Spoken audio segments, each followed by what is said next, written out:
여러분 안녕하십니까? 2014년 봄, 우리 모두를 충격과 슬픔에 빠지게 했던 세월호 참사. 그 참담한 일에 책임을 따져 묻고 처벌하는 일련의 과정이 9년 만에 일단락됐습니다.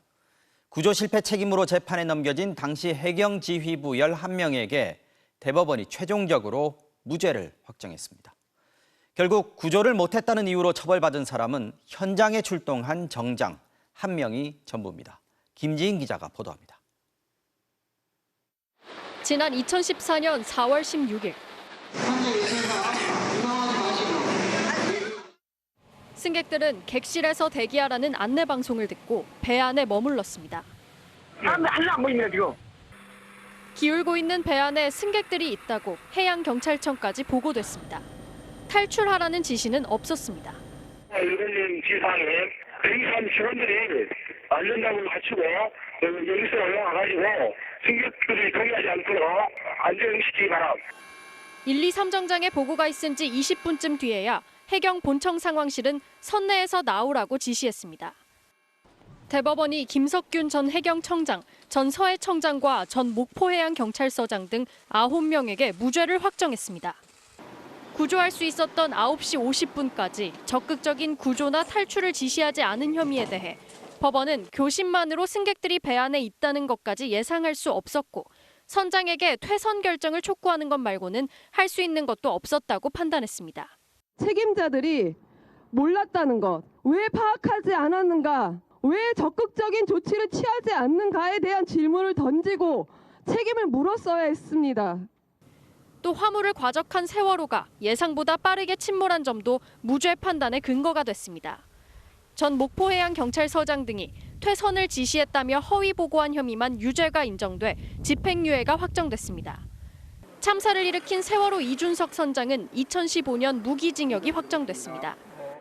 구조 책임에 대해선 현장에 출동한 말단 1, 2, 3정장 단 1명만 징역 3년이 확정됐습니다.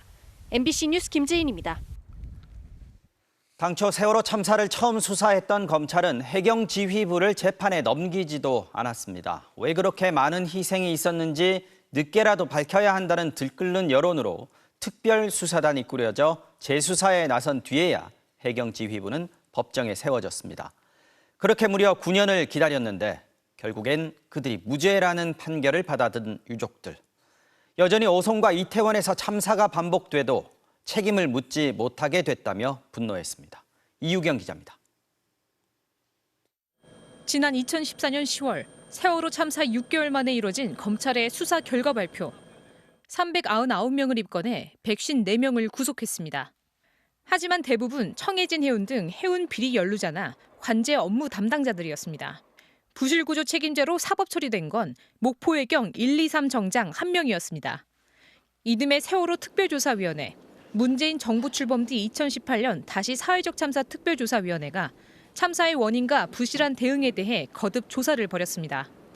참사 5년째인 2019년 특별수사단 설치를 요청하는 국민청원에 20만 명 넘게 동의했고 사회적 참사 특조위는 참사 직후 구조에 투입될 헬기를 해경청장이 이용하는 등 부실 구조 정황을 밝혀냈습니다. 유족들은 박근혜 전 대통령과 김기춘 전 비서실장 등 122명을 검찰에 고발했습니다. 특별수사단을 꾸린 검찰은 참사 6년 만인 2020년에야 해경지휘부를 법정에 세웠습니다. 하지만 법원의 잇따른 판단은 무죄. 그 판단은 대법원까지 바뀌지 않았습니다. 그렇게 9년째 유족들은 여전히 노란색 점퍼 차림으로 대법원 앞에 섰습니다. 책임자들에게 책임을 묻지 못한다는 결과가 확정됐지만 이미 예상한 듯 덤덤했습니다. 대한민국의 사법부는 국민을 지켜주지 않습니다. 국민은 누굴 믿어야 하는지 답답하고 매우 화가 납니다. 유족들은 여전히 충북 오송에서 또 서울 이태원 헬로윈 축제에서 반복되고 있는 다른 참사들에 대해서도 책임을 묻지 않을 거냐고 거듭 물었습니다. 참사에 대한 책임을 지우지 못한다면 참사의 시간은 여전히 지속됩니다. 앞으로도 정부의 책임은 점점 더 가벼워지기만 할 것입니다. MBC 뉴스 이유경입니다. 이스라엘이 또다시 팔레스타인 난민촌을 폭격했습니다. 이틀 전에 공습한 곳을 또 때린 건데 이번에도 하마스 지휘관을 겨냥한 거라고 주장했습니다. 이스라엘 군이 가자시티 포위망을 좁히고 있다는 보도가 나온 가운데 하마스는 거듭 결사 항전의 의지를 밝혔습니다. 이경미 기자가 보도합니다. 이틀 전 팔레스타인 가자지구 북부 자발리아 난민촌을 찍은 위성 사진입니다. 그리고 이스라엘의 첫 번째 공습 직후 같은 곳을 찍은 사진입니다. 도시 한복판에 시커먼 구덩이와 망가진 건물들이 한눈에 들어옵니다. 이스라엘은 어제 이 지역을 또다시 폭격했습니다. 이번에도 사전 경고는 없었습니다. 이틀 연속 이어진 폭격에 난민촌 주민들은 절망에 빠졌습니다. ناس نسوان واطفال كلها تحت الركام هنا حسبي الله عليكم لا معدات ولا شيء مش قادرين نفحر ماتوا كلهم اذا في حد عايش الحين مات. 하마스가 통치하는 가자지구 보건부는 이번 폭격으로 수십 명이 사망하고 부상했다고 주장했습니다. 보건부는 앞선 첫 번째 폭격에서는 최소 50명이 숨지고 150명 이상 다쳤다고 밝힌 바 있습니다. 이스라엘군은 정확한 정보에 근거해 하마스 지휘소를 타격한 것이라며 탱크 대응부대 책임자인 무함마드 아사르를 제거했다고 밝혔습니다. 이스라엘군은 지상전의 고삐도 바짝 쬐고 있습니다. 현지 언론은 이스라엘군이 가자시티의 포위망을 좁히고 있으며 특히 북부 일대와 베이트 하눈 국경 검문소 부근에서는 격한 교전이 벌어지고 있다고 전하기도 했습니다. כוחות האוגדה נמצאים בעומק הרצועה על שערי העיר עזה. אנחנו נמצאים על שערי העיר עזה. 하마스도 물러서지 않고 있습니다. 하마스는 가자지구로 들어온 이스라엘군 탱크를 터널에서 나온 하마스 대원들이 휴대용 로켓으로 공격하는 영상을 공개했습니다. 하마스 대변인 가지 하마드는 우리는 순교자의 나라라고 불린다. 우리는 순교자의 희생이 자랑스럽다며 결사 항전 의지를 밝혔습니다. MBC 뉴스 이경미입니다. 사전 경고 사이렌은 이번에도 울리지 않았습니다. 민간인에게 가해진 연이은 무차별 폭격에 전쟁 범죄라는 비난이 쏟아지고 있지만 이스라엘은 어쩔 수 없다. 원래 전쟁이 이런 거 아니냐는 차가운 입장을 내놨습니다. 서방 국가들까지 비난에 가세한 가운데 이스라엘과의 외교 관계를 아예 끊겠다는 나라도 나왔습니다. 이지선 기자입니다. 가자지구 자빌리아 난민촌에 거주 중인 주민은 최소 11만 명. 이들은 불과 1.4제곱킬로미터에 불과한 난민촌에 살았습니다. 세계 최고의 인구 밀집 지역 가운데 한 곳인 이곳에 이스라엘이 연이틀 폭격을 가한 겁니다. UN 인권기구는 이스라엘의 공격이 전쟁 범죄에 해당할 수 있다고 경고했습니다. Secretary General is appalled over the escalating violence in Gaza and Israeli airstrikes in residential areas of the densely populated. He condemns in the strongest terms any killings of civilians. 콜롬비아와 칠레, 요르단은 이번 공격을 비난하며 이스라엘 주재 자국 대사를 소환했고 볼리비아는 아예 이스라엘과의 단교를 선언했습니다. 이스라엘은 특히 사전에 아무런 경고 없이 폭격을 가해 민간인들이 대피할 수 있는 시간을 주지 않았다는 점에서 비난을 받고 있습니다. 이전에는 이스라엘이 주민들에게 직접 경보를 보내거나 지붕이나 옥상에 훈련용 포탄을 먼저 떨어뜨리는 식으로 대피할 시간을 줬다는 겁니다. 이스라엘은 전쟁이 시작된 이래 가자 주민들에게 남쪽으로 이동하라고 경고해 왔다는 점을 강조하고 있습니다. This is the tragedy of war, Wolf. I mean, as you know, we've been saying for days, move south. Civilians that are not involved with Hamas, please move south. 하지만 남쪽으로 가는 피란 통로에도 계속 폭격이 가해지고 있고 삶의 기반이 없는 남쪽으로 떠나기를 주저하는 주민들도 상당수 남아있는 상황이었습니다. 이런 일은 계속 반복될 수 있습니다. 이스라엘 고위 당국자는 앞으로도 사전 경고는 없을 거라며 이는 하마스 대원들을 소탕하기 위한 어쩔 수 없는 선택이라고 말했습니다. 미국 월스트리트 저널은 이스라엘이 이번 공습을 기점으로 이전과는 달리 글러브를 안 끼고 때리는 마구잡이 전술로 돌아선 것이라고 진단했습니다. MBC 뉴스 이지선입니다. 이집트로 통하는 라파 국경 검문소가 열리면서 어제와 오늘 외국인과 부상자 약 1,000명이 가자 지구를 빠져나왔습니다. 여전히 2만 명 넘는 부상자들이 남아있는 상황에서 가자 지구의 병원들엔 전기 공급이 끊기기 시작한 것으로 알려졌습니다. 전재홍 기자가 전해드립니다. 죽음의 땅이 돼버린 가자 지구를 벗어나 이집트로 넘어가려는 사람들. 외국 여권 소지자들은 국경을 넘을 수 있다는 소식에 검은 철문 앞으로 긴 대열로 늘어섰습니다. 현지 시간 1일 국경이 열린 뒤 첫날 가자를 빠져나간 사람은 361명. 이틀째인 2일도 600여 명이 출경할 것으로 보입니다. 모두 미국, 영국, 독일, 일본 등 10여 개국의 이중 국적을 가진 가자지구 주민들입니다. 가자지구 내 전화와 인터넷이 모두 끊겨 대사관마저도 연락이 안 되자 사람들은 그저 국경이 열리기만 기다렸습니다. We came here today to the Egyptian borders hoping to leave Gaza, but our Canadian embassy didn't contact due to the bad network services. We have a little hope to leave and save our lives. 아직 가자에는 수천 명에 달하는 외국 국적자가 발이 묶여 있습니다. 하마스 측의 출국 허가와 이집트 측의 입국 허가를 받은 사람만이 국경을 넘을 수 있습니다. سيتم فتح المعبر لهذا اليوم حيث تم إبلاغنا من الجانب المصري أن المعبر سيفتح للجرحى ولأصحاب الجوازات الأجنبية. 때문에 검문소엔 함께 왔지만 가족 일부가 출경 명단에 없다 보니 잔류를 선택해야 했던 사람들도 첫날에만 130명이 넘었습니다. 환자들도 70명 가까이 빠져나간 것으로 AP통신 등은 보도했습니다. 하지만 가자지구 내 부상자는 2만 4천 명이 넘는 것으로 알려져 있고 병원들은 한계 상황입니다. 폭격을 받은 자발리아 난민촌 환자들이 주로 실려간 가자 북부 인도네시아 병원도 현지 시간 수요일 밤부터 발전기가 연료 부족으로 멈췄다고 CNN은 보도했습니다. 구호 트럭들도 지난 21일부터 현재까지 270여 대가 가자로 들어갔지만 전쟁 전에 매일 450대가 들어갔던 곳과 비교하면 물과 식료품 부족을 덜기엔 역부족입니다. MBC 뉴스 전재홍입니다. 오늘 탈출 행렬엔 가자 지구에 있던 우리 국민 5명도 포함돼 있었습니다. 팔레스타인계 남편과 한국인 아내 등 한국 국적을 가진 일가족인 것으로 알려졌는데 전쟁 이후 26일 만에 참사의 현장에서 벗어났습니다. 신수아 기자가 보도합니다. 가자 지구에 머물고 있던 한국 국적자 5명이 오늘 이집트로 탈출했습니다. 외교부는 가자 지구에 체류 중이던 한국 국민 5명이 현지 시간 2일 낮 라파 국경을 무사히 통과해 이집트로 입국했다고 밝혔습니다.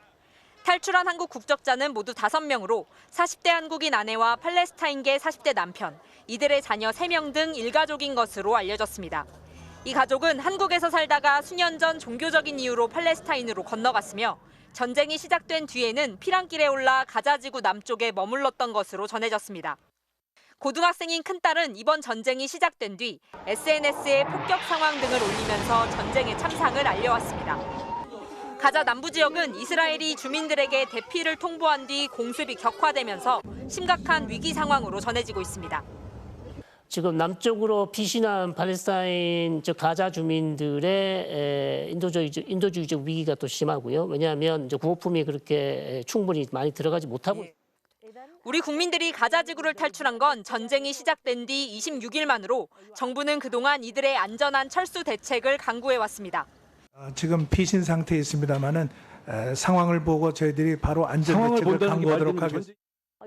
외교부는 주 이집트 대사관 영사를 라파 국경으로 파견해 이들 가족의 건강을 확인하는 한편 이집트 안에서의 체류 편의 등을 제공할 예정입니다. MBC 뉴스 신수아입니다. 계속해서 다음 소식 전해드리겠습니다. 지난달 소비자 물가 상승률이 3.8%로 7개월 만에 최고치를 기록했습니다. 최근 우유 가격부터 소주, 과일, 햄버거까지 줄줄이 오르면서 물가 부담이 가중되고 있는 상황인데요. 본격적인 김장철을 앞두고 정부가 물가 안정 대책을 내놨습니다. 문다영 기자가 전하겠습니다. 한참 과일 맛이 든 가을인데 선뜻 손이 가지 않습니다. 가격이 너무 비쌉니다. 진짜 과일을 너무 고파요. 과일이 고파. 사과 같은 거는 진짜 못 집어요. 사과 말고 그냥 차라리 양상추를 먹게 되는 것 같아요. 진짜 너무 이렇게 들기가 무서워서. 이상저온의 출하량이 줄면서 지난달 사과값은 작년보다 70% 넘게 뛰었습니다. 김장철이 다가오면서 대파값도 이번 달엔 50%가량 오를 것으로 보입니다. 어떻게 먹고 살아? 너무 비싸, 너무 비싸. 그러니까 들었다 놨다 하다가 결국은 담게 되는데 보면은 한 대에 1,000원 꼴이야. 지난달 소비자 물가는 전년 대비 3.8% 올라 17개월 만에 최대 상승률을 기록했습니다. 지난 8월 3%대로 올라선 뒤 석 달째 오름세가 지속되고 있는 겁니다.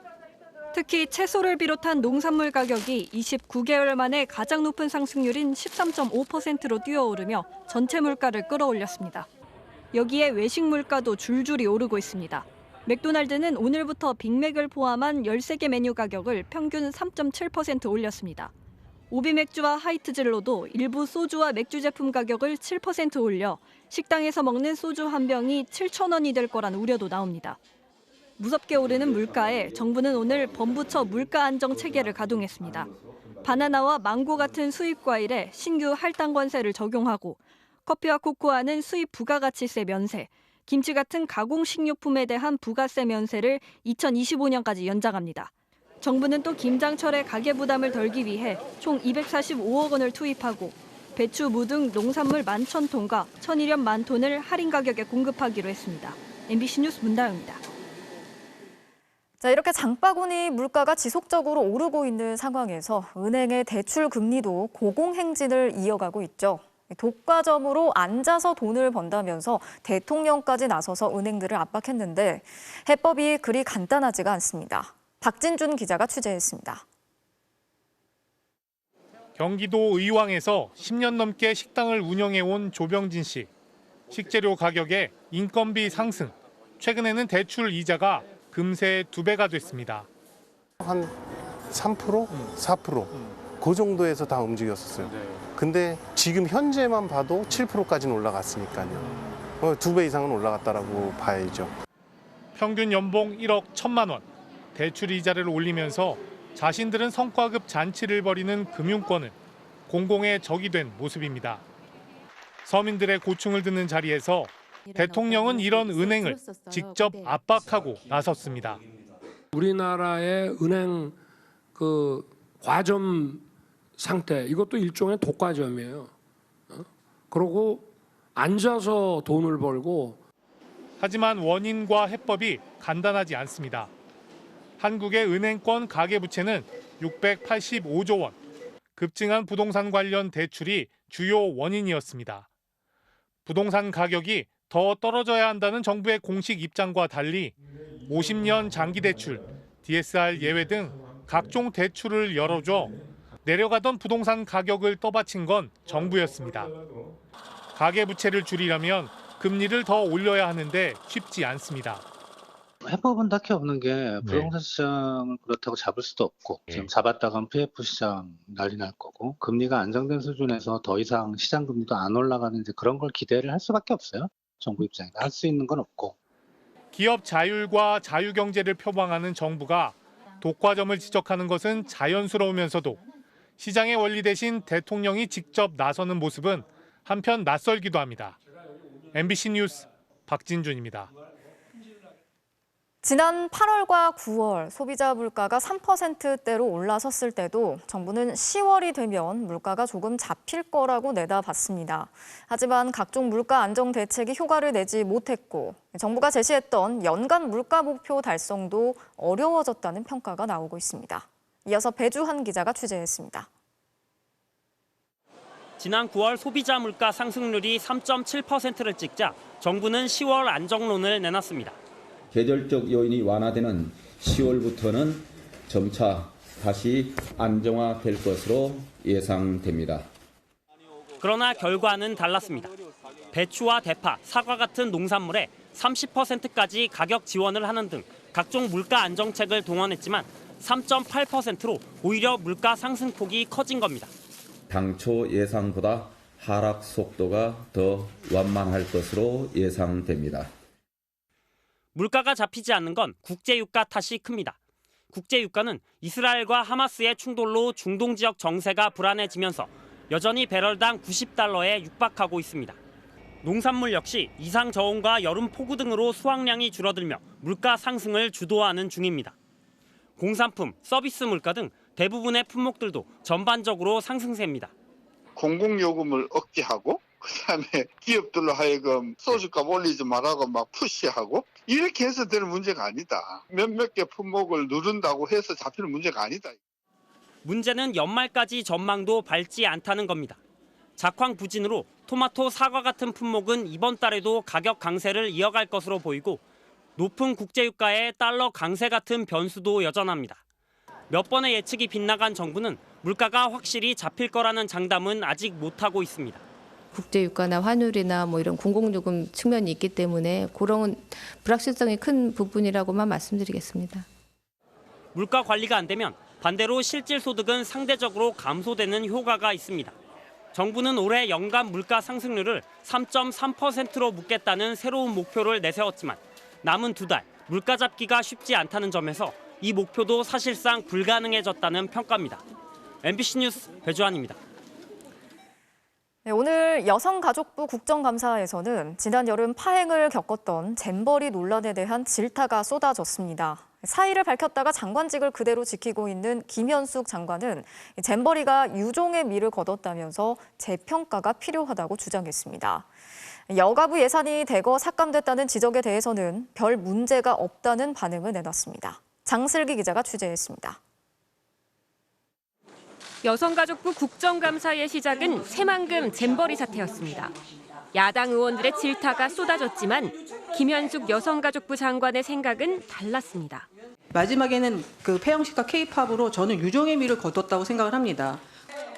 그러면서 재평가가 이루어지길 희망한다고 밝혔습니다.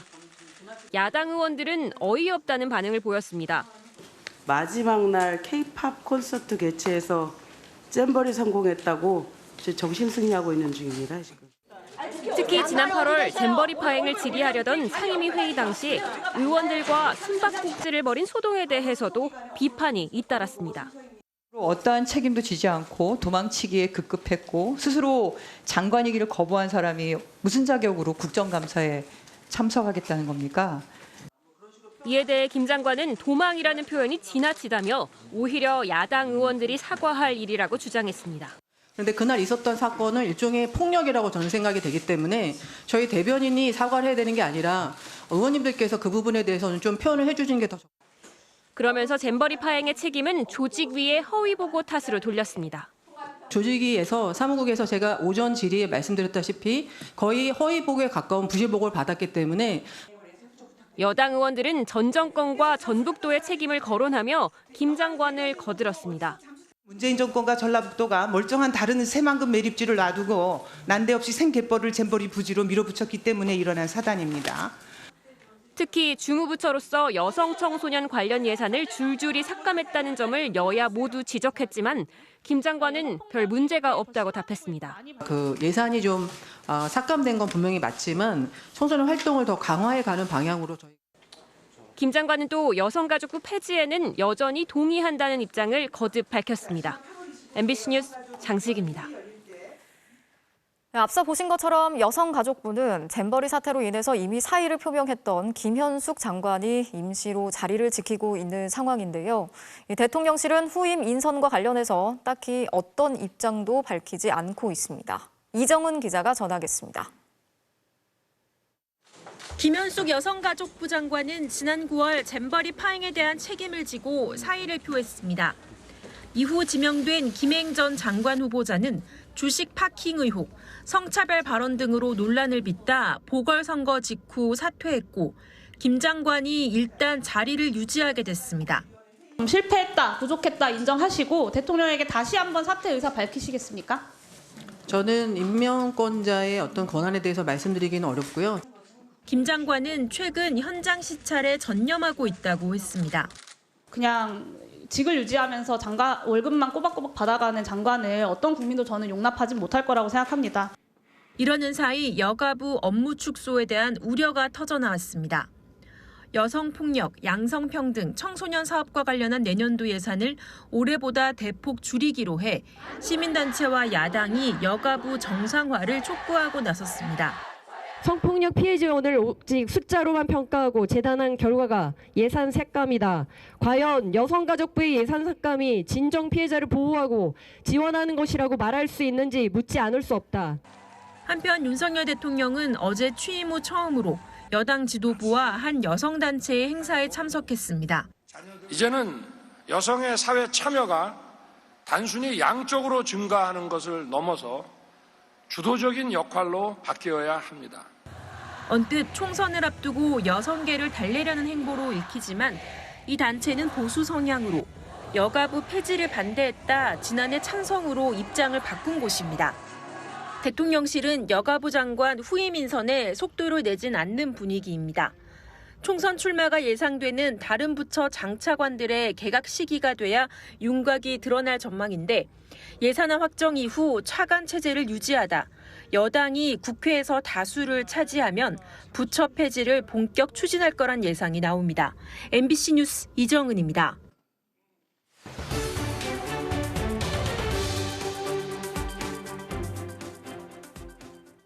장애 아동이나 밤 늦게까지 보육이 필요한 아이들을 위해서 서울시가 3년 전부터 어린이집을 운영해 왔습니다. 그래서 이름도 든든 어린이집.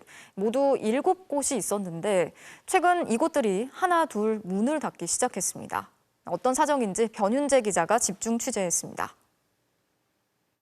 달이 어디 있는 건데? 한창 수업 중인 서울 영등포구의 한 어린이집. 장애아동 3명이 포함된 통합보육반입니다. 다문화 가정 아이 8명도 함께 듣습니다. 교사들은 전원 장애아동 통합보육 자격증 소지자입니다. 어린이집 내부엔 장애 어린이 전용 화장실도 설치되어 있습니다. 취약계층에게 돌봄 서비스를 제공하는 서울사회서비스원이 위탁 운영하는 든든 어린이집입니다. 맞벌이 부모를 위해 밤 9시까지 야간 돌봄 서비스도 제공합니다.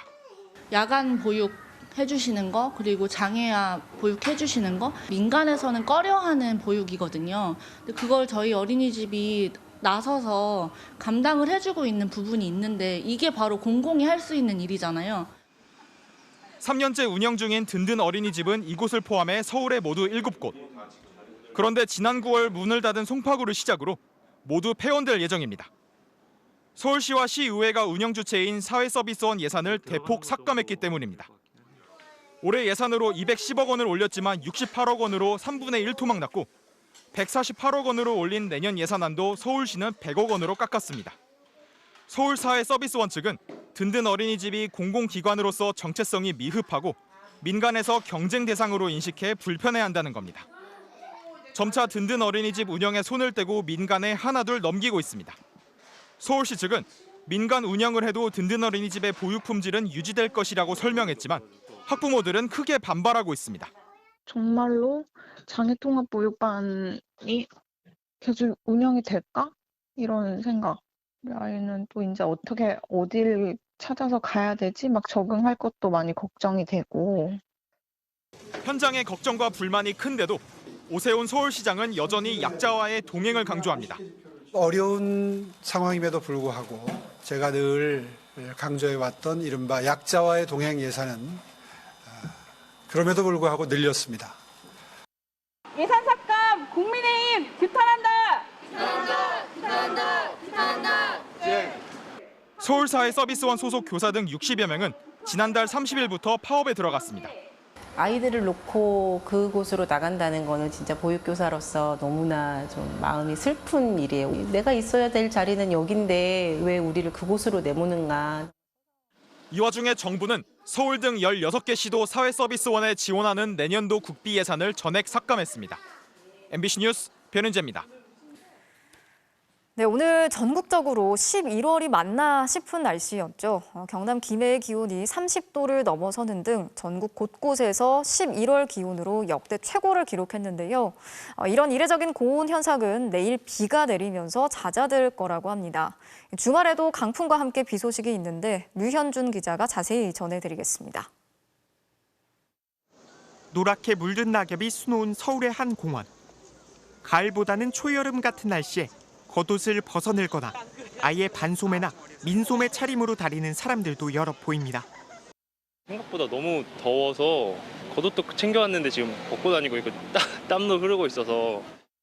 전국에 걸쳐 이례적 고온 현상이 나타나면서 역대 11월 최고 기온을 경신한 지역이 속출했습니다. 서울은 25.9도로 1907년 관측 이래 최고였고 대전과 대구 등 곳곳이 수십 여 만에 가장 더운 11월 날씨를 보였습니다. 경북 경주와 강원 강릉은 29도를 넘어섰고 무인 자동 관측값으로 경남 김해시 진영읍에선 무려 30.7도까지 치솟아 한여름을 방불케 했습니다. 날씨가 많이 더웠던 것 같아요. 그러니까 겨울이 다가오고 있는데 지금 11월 달인지 뭐 7월인지 모를 정도로. 전국 97개 공식 기후 관측 지점 가운데 69곳에서 11월 최고 기온을 다시 썼습니다. 남쪽으로부터 따뜻한 수증기가 지속적으로 유입됨에 따라 아침 최저 기온이 매우 높았고 낮 동안의 기온 상승도 매우 효율적으로 올라 매우 더운 날씨가 나타났습니다. 초여름 날씨는 내일 새벽 중부지방부터 비가 시작되면서 잦아들겠습니다. 주말에도 전국에 걸쳐 비 소식이 있는데 일요일부터는 찬 공기가 내려오면서 강한 비구름이 발달해 많은 비를 뿌릴 것으로 우려됩니다. 특히 중부지방을 중심으로 시속 50km 이상의 바람이 매우 거세게 불고 지역에 따라 강풍특보도 내려질 것으로 보입니다.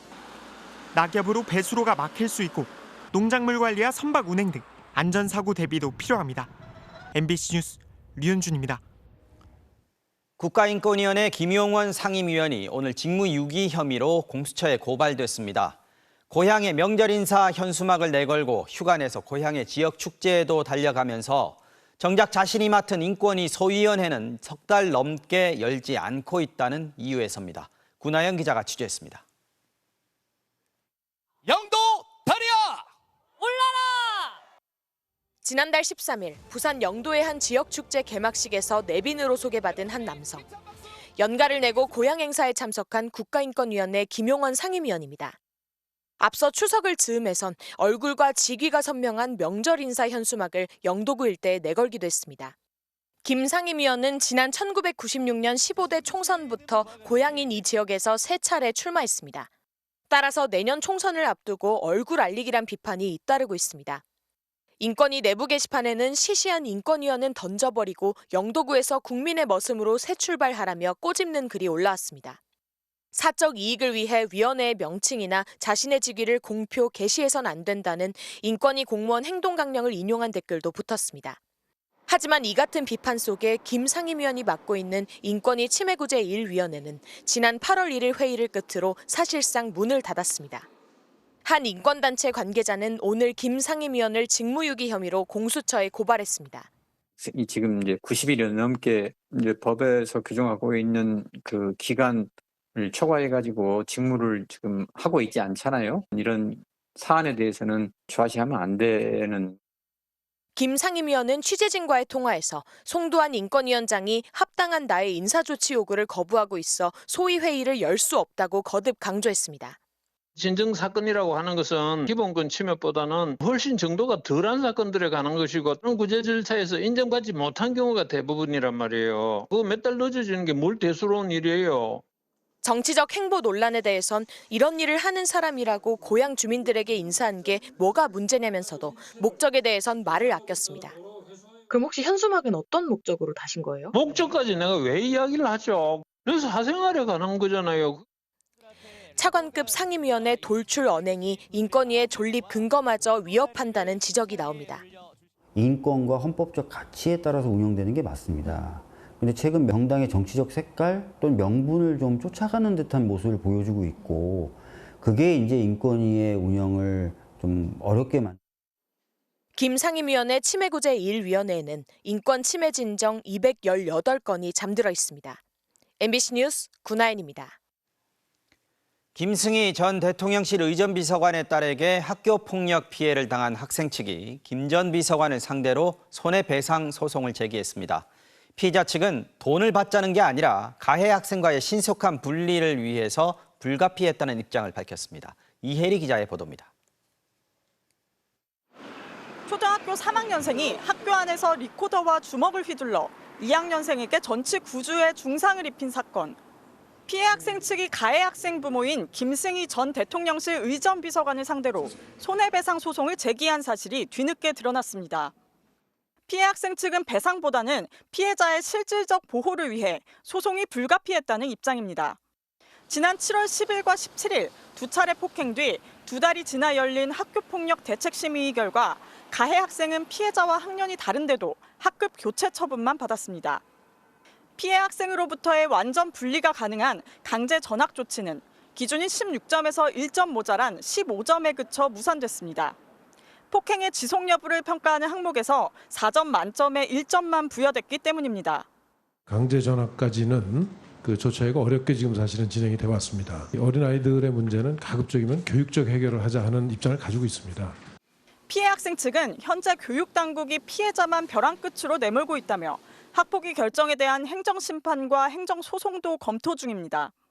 하지만 이런 절차는 최종 결론까지 오래 걸릴 수밖에 없어 피해 학생을 신속히 보호할 수단으로 먼저 민사소송을 냈다는 겁니다. 민사소송을 제기를 하면 조정의 기회도 있을 수 있고 소송이라는 것을 매개로 소통을 하는 거기 때문에 여러 가지 좀 안들이 논의가 될 수 있고 피해 학생 측은 향후 소송 과정에서 당사자 분쟁 조정 절차에 돌입하면 김 전 비서관 측의 3가지를 요구할 계획입니다.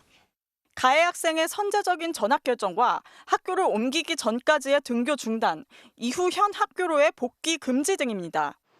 경기도 교육청은 오늘 MBC와의 통화에서 소송과 관련한 피해 학생 측 요청이 있으면 적극 지원하겠다는 입장을 밝혔습니다.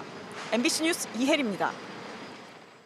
지난 2020년 소녀상을 지키는 학생들을 차량으로 위협해 무리를 빚었던 극우 유튜버가 자신들의 1인 시위와 방송을 막다가 폭력을 휘둘렀다며 지하철 역무원을 고소했다가 오히려 징역 8개월형을 받고 법정 구속됐습니다. 폭행 증거로 내세웠던 유튜브 방송 동영상은 거꾸로 할리우드 액션과 허위 고소의 증거가 됐습니다. 김상훈 기자가 전해드립니다. 지난 2020년 12월 서울 지하철 종강역. 당시 문재인 정부를 비난하는 1인 시위를 한 유튜버가 생중계한 영상입니다. 경찰과 역무원이 시위와 방송을 멈춰달라고 요구하지만 시위는 계속됩니다. 우리를 체포한대. 한참을 도망치던 시위자는 역무원이 피켓을 손으로 잡는 순간 뒤로 넘어집니다.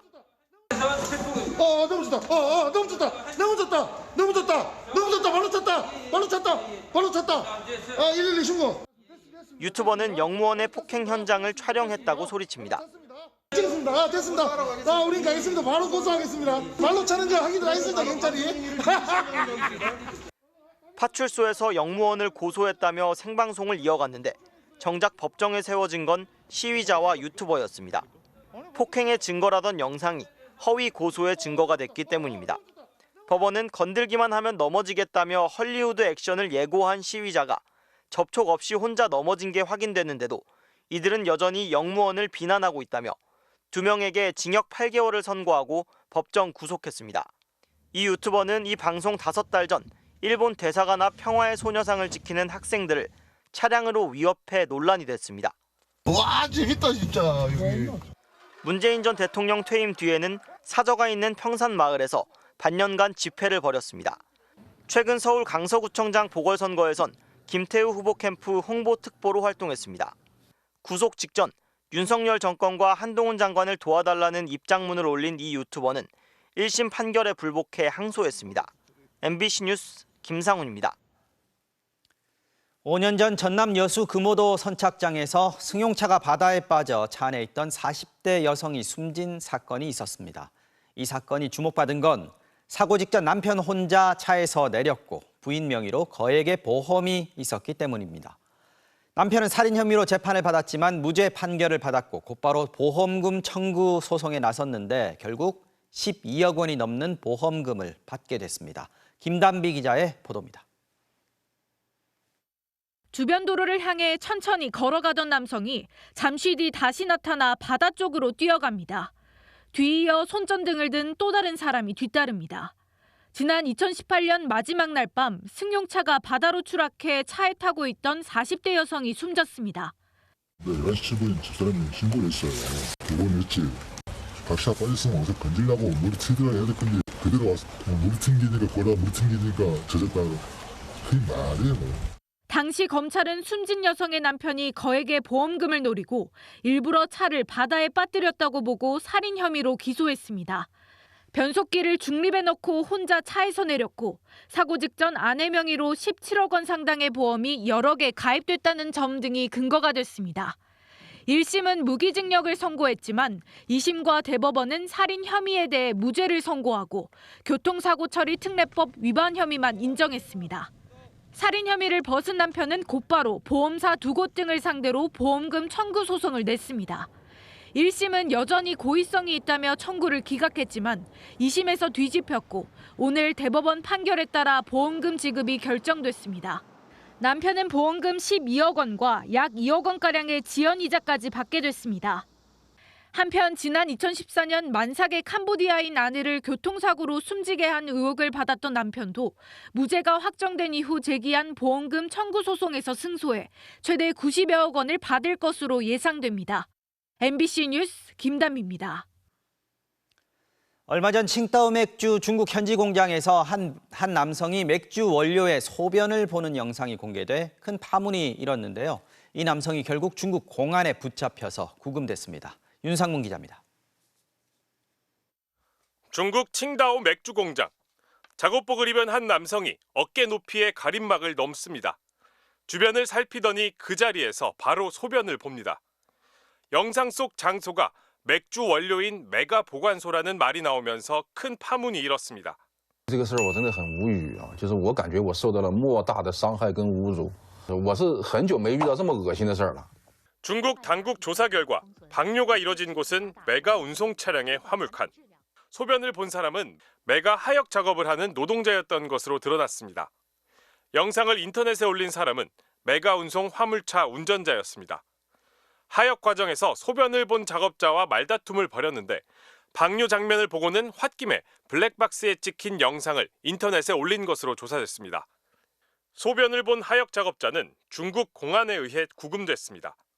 联合调查组已将涉及的麦芽全部封存，监督企业进行无害化处理。 칭다오 맥주는 재발 방지책을 발표하며 거듭 사과했습니다.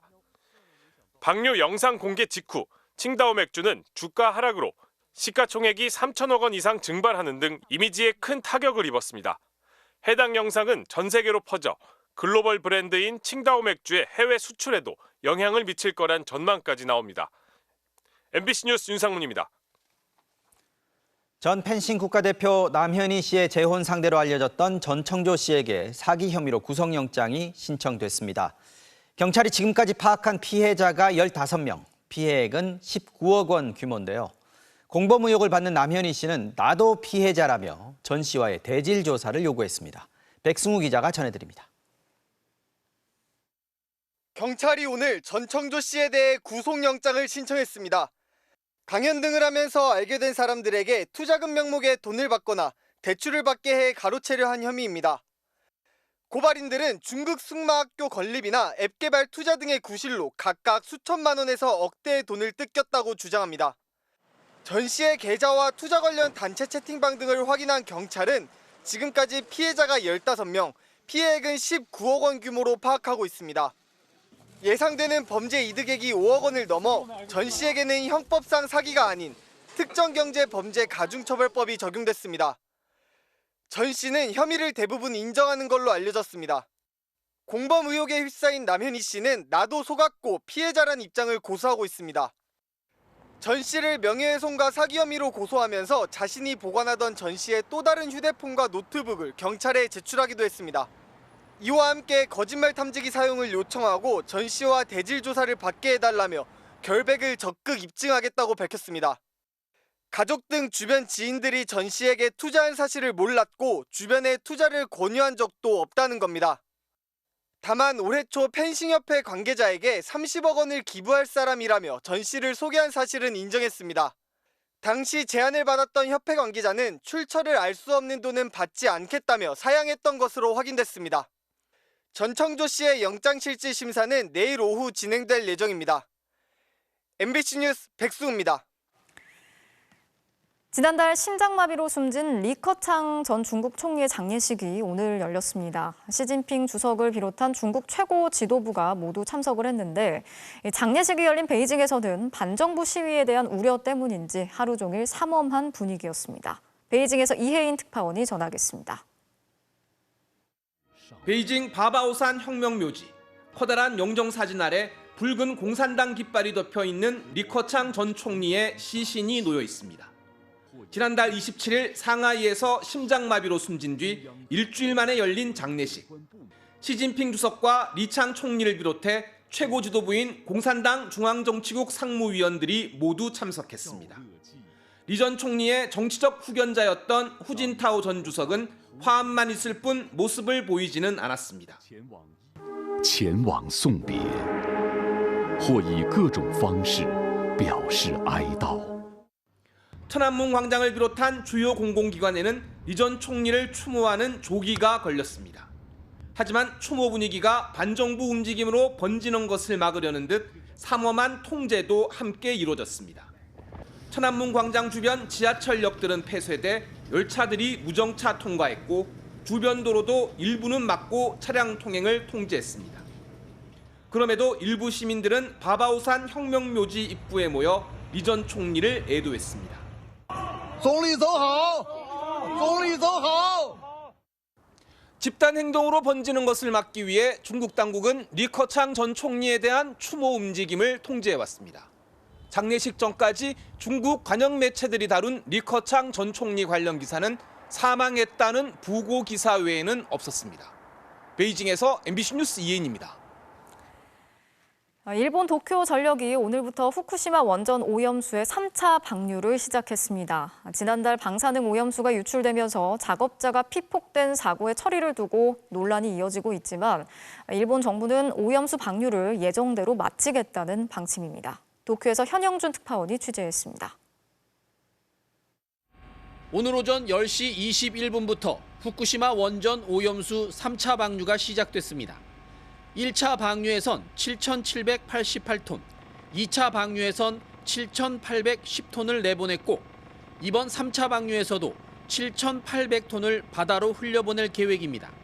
引き続き最大限の緊張感を持って臨んでまいりたいと存じます。 2차 방류 기간이었던 지난달 21일엔 방수구 근처 바닷물에서 리터당 22베크렐의 삼중 수소가 검출됐는데 이는 방류 기준치보단 낮지만 방류 이후 가장 높은 수치였습니다. 도쿄전력은 올해까지 3차 방류를 마무리 짓고 4차 방류는 내년 초 이후에 진행할 계획으로 알려졌습니다. 지난주 후쿠시마 원전의 방류 관련 설비 청소 작업 중 발생한 방사능 오염수 분출 사고에 대해선 비판이 이어지고 있습니다. 洗浄これに際して、作業員の身体汚染が生じたということについては私自身東京電力の実施計画違反であるというふうに認識しております。 도쿄전력은 당시 100ml에 불과한 방사능 오염수가 분출돼 작업자들이 노출됐다고 발표했지만 닷새 후 100ml가 아니라 그 수십 배에 달하는 수리터의 방사능 오염수가 분출됐다고 정정해 거짓말 논란이 일었습니다. 이와 관련해 일본 원자력규제위원회는 도쿄전력에 대해 상세한 사고 경위와 작업자들의 피폭량을 보고하라고 다그쳤습니다. 도쿄전력은 과거 잦은 거짓 발표로 일본 국민들의 신뢰를 잃은 상황입니다. 이번에 방사능 오염수 분출 축소 발표로 비판을 자초한 도쿄전력에 대해 일본 국민들은 이젠 별로 놀라운 일도 아니라는 반응을 보이고 있습니다. 도쿄에서 MBC 뉴스 현영준입니다. 네, 이른바 서울 확장론을 꺼내든 국민의힘이 오늘 특별위원회를 꾸려서 김포를 서울로 편입하는 구상에 본격적인 시동을 걸었습니다. 민주당은 실효성이 없는 졸속 추진이라면서 김포의 교통 문제 해소를 위해서 지하철 5호선 연장 문제에 집중하자고 제안했습니다. 윤수한 기자가 취재했습니다. 서울 편입 바람은 김포뿐 아니라 서울을 접한 인근 도시에도 불기 시작했습니다. 국민의힘 소속인 구리시장은 여론조사를 통한 서울 편입 공론화에 뛰어들었습니다. 교통 인프라가 향상될 수 있습니다. 부동산 등 자산 가치의 상승도 기대됩니다. 시장이 더불어민주당 소속인 부천과 광명에는 서울 편입을 촉구하는 국민의힘 현수막이 등장했습니다. 국민의힘은 가칭 수도권 주민 편입 개선 특별위원회를 발족하고 메가 서울 구상을 실현하겠다고 밝혔습니다. 서울과 김포의 성공 사례가 나온다면 지방의 각 지방자치단체에서도 동기부여를 받고 주민 설득에 힘을 얻어 메가 경제권 조성에 속력을 낼 수 있을 것입니다. 나아가 더불어민주당을 향해 명확한 찬반 입장을 밝히라고 압박했습니다. 민주당은 지금처럼 동문서답을 할 것이 아니라 찬성인지 반대인지 입장을 명확하게 밝히는 것이 도리라고 생각합니다. 그동안 애매한 태도를 취해왔던 민주당은 당초 서울 편입 논란의 계기가 된 김포의 교통난부터 해결하라며 본격적으로 반격에 나섰습니다. 정부의 지하철 5호선 김포 연장을 위한 국비 지원 방안부터 내놓으라고 했습니다. 김포 주민들에게 현실성 없는 행정구역 개편 논의보다는 실질적으로 고통을 받고 있는 5호선 연장 문제를 시급히 처리하기 위해서 예타 면제와 연장 문제에 대해서 협조하겠습니다. 여당을 향해서는 실현 가능성과 진정성을 증명하라고 했습니다. 던져놓고 나몰라란 식의 정부의 지금 형태인데요. 좀 책임 있는 여당의 모습을 보여줬으면 좋겠고요. 국토 균형 발전을 위해서 행정 구조 개편에 대한 논의가 먼저 이루어져야 될.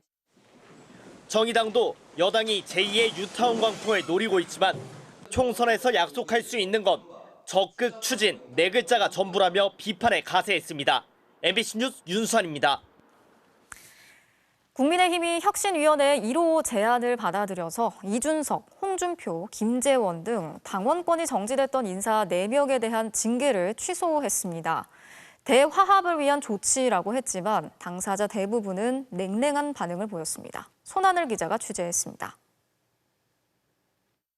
국민의힘 혁신위원회는 앞서 대화합을 기치로 내걸면서 당과 지도부에 쓴소리를 해왔던 이준석 전 대표, 홍준표 대구광역시장, 김철근 전 당대표 정무실장과 김재원 전 최고위원에 대한 징계 취소를 제안했습니다. 국민의힘 지도부는 화합 제안을 존중한다며 혁신위 제안을 수용하고 이들의 당원권을 회복시켰습니다. 징계 결정은 나름 합리적 사유와 기준을 가지고 이루어진 것으로 존중돼야 마땅합니다만 보다 큰 정당을 위한 혁신위의 화합 제안 역시 존중되어야 하겠습니다. 하지만 정작 혁신위 제안 당사자들의 반응은 냉랭했습니다. 이준석 전 대표는 생방송 중에 들려온 소식에 바로 소감을 밝혔습니다. 반응 좀 하나 해주셔야 될 것 같은데요. 안녕 얘들아. 뭐 당 지도부에게 하시는 말씀입니까? 별로 할 말이 없습니다. 그냥 예. 고생이 참 많다. 지지율이나 올려라. 앞서 이 전 대표는 인요한 혁신위원장이 의사라고 와서 엉뚱한 데 약을 먹이겠다고 한다. 권력의 횡포를 지적하는 근본적인 것을 하라고 강하게 비판하기도 했습니다. 함께 징계가 풀린 김철근 전 정무실장도 혁신위가 반혁신 조치를 했다며 대통령 국정운영기조 변화 요구가 첫째여야 한다고 비판했습니다. 홍준표 시장 역시 메뚜기 톡톡 튀어야 한철인 줄 모르고 하루살이는 내일이 없다는 걸 알아야 한다며 혁신위와 당 지도부를 노골적으로 무시했습니다. 4명 가운데 김재원 전 최고위원만은 아무 입장을 내지 않았습니다. 김 전 최고위원은 5.18 정신을 헌법에 넣는데 반대한다면서 표 얻으려면 조상묘도 판다는 게 정치인들 아닙니까 등의 막말로 징계를 받았는데 이번 혁신위 조치로 내년 총선에 국민의힘 공천을 받을 자격이 회복됐습니다. 혁신위는 내일 희생을 주제로 추가 제안을 내놓을 예정인데 동일 지역구에 연속해서 다선 출마를 제한하는 등의 구상이 담길 경우 심상찮은 당내 갈등이 촉발될 걸로 보입니다. MBC 뉴스 손하늘입니다. 검찰이 더불어민주당 전당대회 당시 돈 봉투를 받은 것으로 지목된 임종성, 허종식 의원에 대해서 압수수색을 진행했습니다. 돈을 뿌린 쪽은 이미 재판을 받고 있지만 돈을 받은 쪽은 이제서야 수사가 본격화되고 있는 건데요. 대대적인 공개 수사가 시작된 지 반년이 넘었지만 검찰은 법정에서조차 몇 명에게 얼마씩 돈이 갔는지 뚜렷하게 밝히지 못하고 있습니다. 정상빈 기자가 취재했습니다. 더불어민주당 임종성, 허종식 두 의원의 국회 사무실에 검찰 수사팀이 찾아왔습니다. 이들의 자택에서도 동시에 압수수색이 이뤄졌습니다. 두 의원은 지난 2021년 민주당 전당대회 직전 국회 외교통상위원회 소회의실에서 송영길 캠프 소속 윤관석 의원으로부터 돈 봉투를 받은 혐의를 받고 있습니다. 검찰이 국회의 의원실을 압수수색하며 본격 수사에 나선 지 7달 만에야 돈 봉투를 받은 쪽 수사가 본격화된 겁니다. 돈 봉투를 뿌린 것으로 지목된 윤관석 의원은 이미 2달여 전 재판에 넘겨졌습니다. 다만 검찰은 법정에서도 돈 봉투가 20개라고 밝혔을 뿐 누가 또는 몇 명이 받았는지는 밝히지 못하고 있습니다. 현재까지 수사 대상에 오른 건 이성만 의원과 임종성, 허종식 의원까지 3명뿐입니다. 핵심 증거인 통화 녹음의 당사자 이정근 씨도 통화에 거론된 의원들에게 실제 돈이 전달됐는지는 모른다고 진술하고 있습니다. 금액을 두고도 말이 다릅니다. 송영길 전 대표 보좌관은 검찰 주장대로 봉투당 300만 원이 있었다고 진술하고 있지만 정작 돈 봉투를 직접 전달한 윤관석 의원은 100만 원만 들었다고 맞서고 있습니다. 압수수색 대상이 된 임종성 의원은 돈 봉투를 받은 사실이 없으니 차분하고 정직하게 무고함을 밝히겠다는 입장을 냈고, 허종식 의원도 송영길 전 대표와 오랜 인연이 있는데 돈을 받고 선거운동을 하지 않았다고 반박했습니다. 검찰 관계자는 수사가 더디다는 지적에 대해 신속하게 진행하고 싶지만 증거 수집 등 필요한 과정을 거쳐 필요한 시점에 절차를 진행하고 있다고만 답했습니다. MBC 뉴스 정상빈입니다. 노동조합의 활동을 보장하기 위해서 노조 전임자의 근로시간 면제, 타임오프제를 실시하고 있죠. 정부가 운영 현황을 점검해서 위법 사업장을 적발하고 시정을 지시했는데요. 이 노조의 회계 자료 공개에 이어서 다시 한번 노동계와 정부의 갈등이 일어나고 있습니다. 오유림 기자가 취재했습니다. 근로자 10,000명을 넘는 서울교통공사에서 타임오프 근로시간 면제가 가능한 인원은 32명. 하지만 교통공사는 면제자를 지명하는 대신 사후 승인하는 방식으로 거의 10배인 311명이 타임오프 적용을 받았습니다. 면제 시간 한도도 18,000시간 초과했습니다. 한 자동차 부품 제조업체는 노조 사무실 직원 급여와 차량 등 10억 원 넘는 운영비를 노조에 지원했습니다. 고용노동부가 타임오프제와 노조 운영비에 대한 근로감독을 벌인 결과 39곳에서 위법 사항을 적발했습니다. 타임오프 한도를 넘기거나 운영비 원조 등 부당 노동 행위가 36건, 위법한 단체 협약 11건, 단체 협약 미신고 8건 등이었습니다. 노조의 자주성을 침해하고 노사관계 건전성을 저해하는 노동조합법 위반 행위입니다. 현장의 노사법치를 확립하기 위해 기획감독을 추진하게 되었습니다. 타임오프의 인원과 시간은 노조원 비율에 따라 정해지는데 사측과 합의해도 초과해서는 안 됩니다.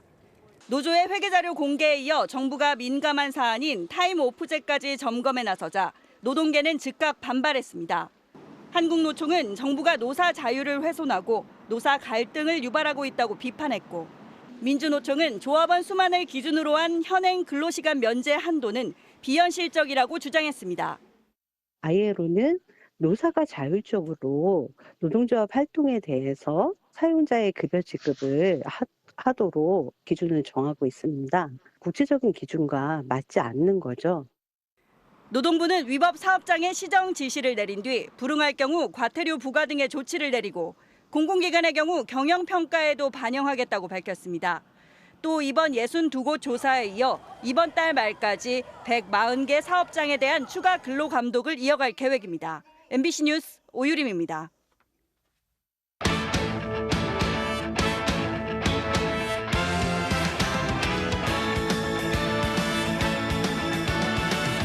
목요일 밤 스포츠 뉴스입니다. 프로야구 플레이오프 3차전에서 한국 시리즈행에 1승만 남겨둔 NC와 벼랑 끝에 몰린 KT가 만원 관중 열기 속에 맞대결을 펼치고 있습니다. 현재 상황 이명노 기자가 전해드립니다. NC가 KT에 먼저 2연승을 거두면서 오늘 홈구장 창원 NC파크는 이번 포스트 시즌 두 번째로 만원 관중이 들어찼습니다. 내일까지 예매는 해놨는데 내일은 안 오고 싶습니다. NC 다이노스 파이팅!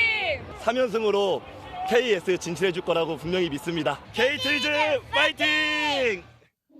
경기에선 1승이 간절한 KT가 먼저 기세를 올렸습니다. 2회 배정대가 NC 선발 테너를 상대로 선제 투런 홈런을 터뜨려 이번 플레이오프에서 KT의 첫 선취점을 안겼습니다. 마운드에서도 KT의 토종 에이스 고영표가 힘을 냈습니다. 주무기 체인지업을 앞세워 탁월한 땅볼 유도 능력을 과시하며 6회까지 안타 3개만 내주는 등 NC 타선을 무실점으로 틀어막았습니다. 7회 현재 KT가 3대0으로 앞서 있습니다. KT가 승리할 경우 내일 같은 장소에서 4차전이 열리고 올가을 전승 행진을 달리는 NC가 승리하면 3년 만에 한국 시리즈에 오르는 동시에 포스트 시즌 역대 최다 10연승의 신기록까지 작성하게 됩니다. MBC 뉴스 이명노입니다. 미국 대학 축구에서 나온 초장거리 골입니다. 골키퍼가 화들짝 놀라 뒷걸음질 쳐봤지만 한 발 늦고 말았네요. 목요일 밤 스포츠 뉴스였습니다.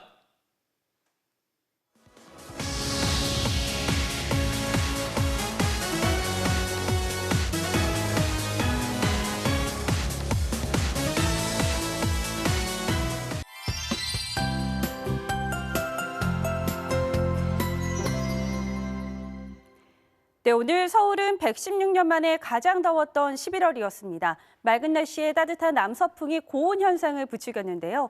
서울의 낮 기온은 25.9도, 김해의 진영읍은 30.7도까지 치솟는 등 대부분 지방이 역대 최고 기온을 경신했습니다. 내일부터 주말까지 곳곳에 비 소식이 있지만 기온은 계속해 예년 수준을 웃돌겠습니다. 내일은 중부를 중심으로, 모레는 남부를 중심으로 비가 오겠고 주말에는 대부분 지방에서 내릴 텐데요. 특히 주말에는 11월치고는 강하고 많은 비가 쏟아질 것으로 보입니다. 먼저 내일과 모레 이틀 예상 강우량은 비교적 많진 않아서 남해안 지방에 최고 50mm, 서울을 비롯한 그 밖의 대부분 지방 5에서 20mm 안팎이 되겠고 곳곳에서 순간 돌풍이 강하게 불겠습니다. 비는 내일 새벽에 경기 북부를 시작으로 오전에는 그 밖의 수도권과 중부를 중심으로 확대되겠습니다. 아침 최저 기온은 서울 17도, 대전과 광주 14도를 보이겠고요.